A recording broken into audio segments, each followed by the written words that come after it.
The Pentagon is reporting highly unusual activity near the coast of North Korea. The Defense Department says that they have evidence of an ejection test by a North Korean submarine. The activity comes just days after North Korea successfully launched an ICBM capable of hitting the American mainland. In California, the United States Air Force is prepping to test launch an unmanned ICBM in a show of force to North Korea. Now, one senator is claiming war with North Korea may be inevitable. Camilla Chen has been following that story, and she joins us for more tonight. Gosh, is there rhetoric out there? Oh, yeah, and strong words, to say the least, coming out of none other than Senator Lindsey Graham just this morning during an appearance on a morning talk show. Take a look. The only way they're going to change if they believe there's a credible threat of military force on the table. The Chinese are miscalculating Trump and so are the North Koreans. He's got to choose between homeland security and regional stability. Japan, South Korea, China would all be in the crosshairs of a war if we started one with North Korea. Graham, who is well known for his zingers and bold stance against President Trump, said that the president told him outright that there will be war with North Korea. The caveat is, of course, if the DPRK doesn't change course and end their missile and nuclear programs, though Graham and the president himself have called on China and local allies to take stronger action against the Hermit Kingdom. It would seem that those calls for help have thus far failed. The president tweeted this a couple of days ago. He said, "I am very disappointed in China. Our foolish past leaders have allowed them to make hundreds of billions of dollars a year in trade, yet they do nothing for us with North Korea, just talk. We will no longer allow this to continue. China could easily solve the problem." And Senator Graham echoes those sentiments, saying that if President Trump has to choose between the security of the United States and the stability of Asia, that basically his hand would be forced. If there's going to be a war to stop him, it will be over there. If thousands die, they're going to die over there. They're not going to die here. And he's telling me that to my face. And that may be provocative, but not really. When you're the president of the United States, where's your allegiance lie? To the people of the United States. This man, Kim Jong-un, is threatening America with a nuclear-tipped missile. President Trump doesn't want a war. The Chinese can stop this, but to China, South Korea, and Japan, Donald Trump is not going to allow this missile threat to be. But what the senator said doesn't appear to jibe with the more measured words, the more measured approach from Secretary of State Rex Tillerson.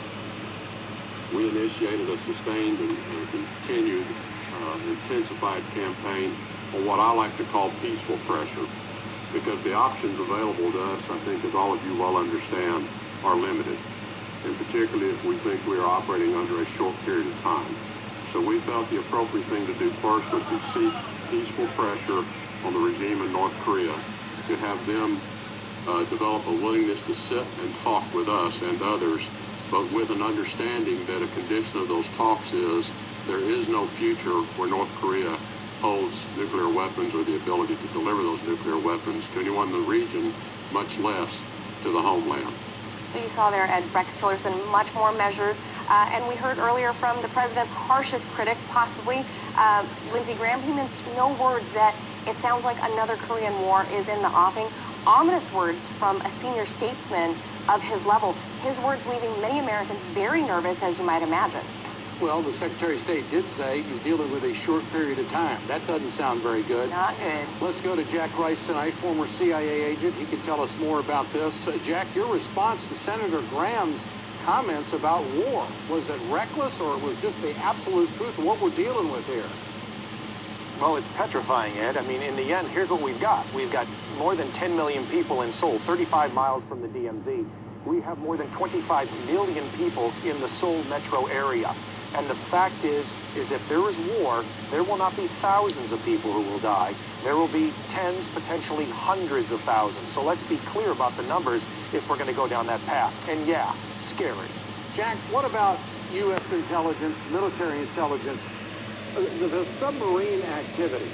If the Pentagon has detected some type of ejection from a North Korean submarine, who knows whether their stealth ability is there or not. They could park off Los Angeles or off the West Coast and deliver something from the submarine. Isn't that the real concern for the United States right now?